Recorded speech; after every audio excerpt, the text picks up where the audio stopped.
どうもベルです。今回は、ドゥームズデイの闇の封鎖の戦闘動画を見ながら、ラリーの基礎、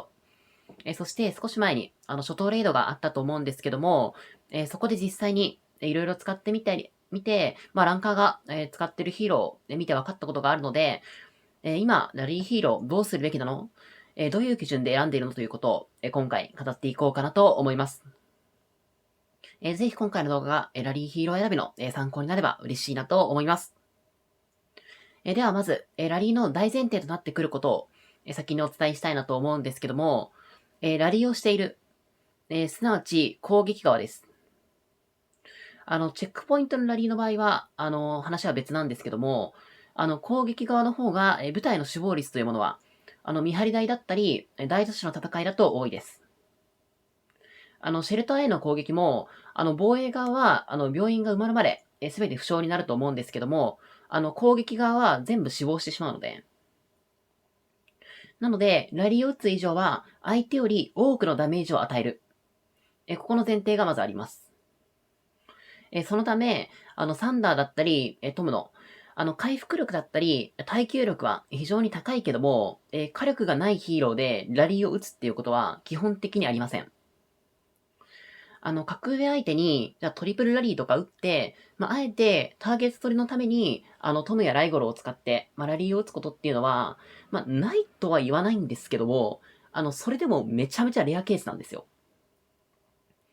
こちらのラリーに対する、じゃあカウンターラリーに、ライゴロとかで打たれても、正直、ラリー打ってる側からすると、火力的に短期部隊が攻撃しに来たと、同じくらいの温度感になっちゃうので、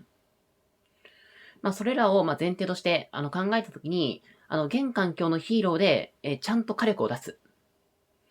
ここを考えていったら、騎兵か射撃。まずこの二択になるのかなと思います。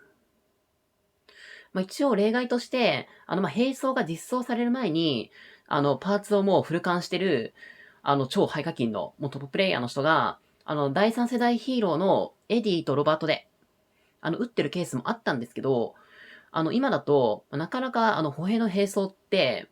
ラリーを打つ火力とか、そっちに寄せるというよりかは、中東に寄せて、組むことが多いと思うので、それは一旦、考えずにいって良いのかなと思います。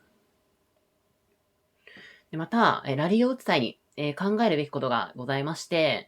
それ何かと言いますと、それは相手の短期部隊に襲われた時、追い返せるかなんですよ。ラリーってあくまでラリー対象に攻撃していくわけなので、別の短期部隊から攻撃されても、範囲のレイジスキルを当てていくくらいしか対策がないんですよね。もちろんカウンターダメージもあると思うんですけど、正直カウンターダメージって、たかが知れてるので、範囲のレイジスキルがない状態でラリーを打ってしまうと、自分自身が、敵のエースと、同格だったり、自分の方が強いとか、そういう場合ではない限り、速攻でラリーというものは沈められてしまいます。もちろん、相撲とか、そこらの関係もいろいろあると思うんですけども、競合プレイヤーというのは、もうラリー中にバンバン短期を打ってきます。短期する側からすれば、じゃあ、相手から受けるのは、じゃあカウンターダメージだけで、もうバンバンレイディスキル叩き込めるんで、もうほんといい的になっちゃうんですよね。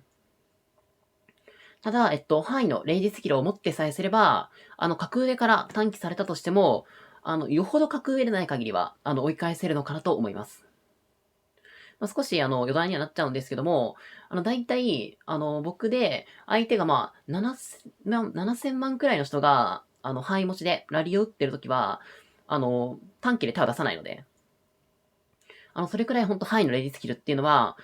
短期で攻撃する側からすると、脅威になるのかなと思います。現に、僕が、範囲の、範囲攻撃を持ってる、ルイとかなんですけども、それでラリーを打ってるときに、もう1億5000万とか、もうめちゃめちゃ強い、もう、普通にも格上ですね。から、短期攻撃されても、損耗的にはもう相手の方が全然多くなるんですよ。ただ、これ範囲じゃなくて、他のヒーローを使ってた時だったら、もうフルボッコにされちゃうので、本当にこの範囲攻撃を持ってるかどうかっていうのは、ラリーを打つ際に、なんかあくまで、範囲持ってても、そのラリーを打つ対象に対してダメージが上がるわけではないので、なんかあんまり意味ないかなっていう風に思ってる方いらっしゃると思うんですけども、めちゃめちゃ関係あります。なのでそこはすごい注意していただくのがいいんじゃないかなと思います。で、なんで、これを話したかっていうと、じゃあ自分が、相手より、しっかり強くて、短期をされない状況下。正確に言うと、相手の、一番強い人から、短期部隊で、攻撃されても、こっちが野戦部隊出して、全然応戦していける。ただ、こっちがラリーを打つわけなので、相手の方が、部隊としては近い状態ですね。シェルターから。なので、かなり自分の方が強くて押していける状況下であれば、範囲攻撃が不要というところで、ベラス弁という選択肢もかなりありなのかなと思ってます。というか、もうベラス弁、普通に強かったですね。ちょっと私もこれ勘違いしてたところではあるんですけども、この場合、ベラが強いんじゃな、強いというよりかは、スベンがラリーの時めちゃめちゃ強いんですよ。スベンと思われた方いらっしゃると思うんですけども、スベンって、確かに、これまで、かなり、ベラの影に、隠れてきて、かつ、トップ司令官からの、入手というところで、なかなか覚醒させている人も、少ないので、あまり評価されている方が、多くなかったイメージなんですけども、スベンで騎兵ラリーを打つ際には、もう最強クラスの強さを持ってます。でなぜかというと、スベンって第3スキルで火ダメージ減少 15%。そして第4スキルで工場時の火ダメージ減少を 12% 持ってるんですよ。で、これ合計で 27% のダメージカットを持ってます。これ結構やばくないですか？あとはスベン、覚醒させることで、非カウンターダメージを 20% 減らせるっていうのもめちゃめちゃでかくて、基本的に、駐屯してる相手の、ダメージソースっていうのは、基本攻撃と、カウンターダメージっていうのが、かなり大きいので、このカウンター、非カウンターダメージを 20% 減らせるっていうのも、実は、ラリーを打つっていう面で考えると、かなり大きいのかなと思ってます。また、なので、相手から、ターゲットを取るためとして考えたとしても、実はトムサンダー使うより、相手より受けるダメージは少ないので、スベンの方が実は優秀なんですよ。もちろん、あと回復効果は、サンダーとかの方が全然大きいので、残る兵数的には、トムサンダーの方が優秀なんですけども、実際に受けるダメージっていう面で考えると、スベンが実は一番優秀です。で、火力面で見ていたときに、ベラスベン、どちらもレイジスキルで、12000のダメージ係数を持っていますので、全然問題ないかなと思います。ただ、どちらも、単体攻撃っていうのが、結構ネックで、ただ今後、範囲攻撃を持った、騎兵ヒーローが、実装されたら、多くのプレイヤーが、騎兵ラリーを、バンバン打っていけることになっていくのかなと思います。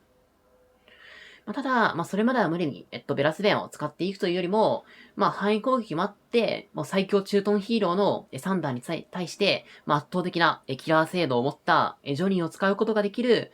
射撃部隊を使っていくのが、一番いいんじゃないかなと思います。ちょっと射撃部隊まで、話していっちゃうと、この動画めちゃめちゃ長くなっちゃうので、この辺りで、この動画は一旦、締めたいなと思います。最後までご視聴いただきありがとうございました。チャンネル登録及び、概要欄より X のフォローも、ぜひよろしくお願いいたしますというところで、バイバーイ。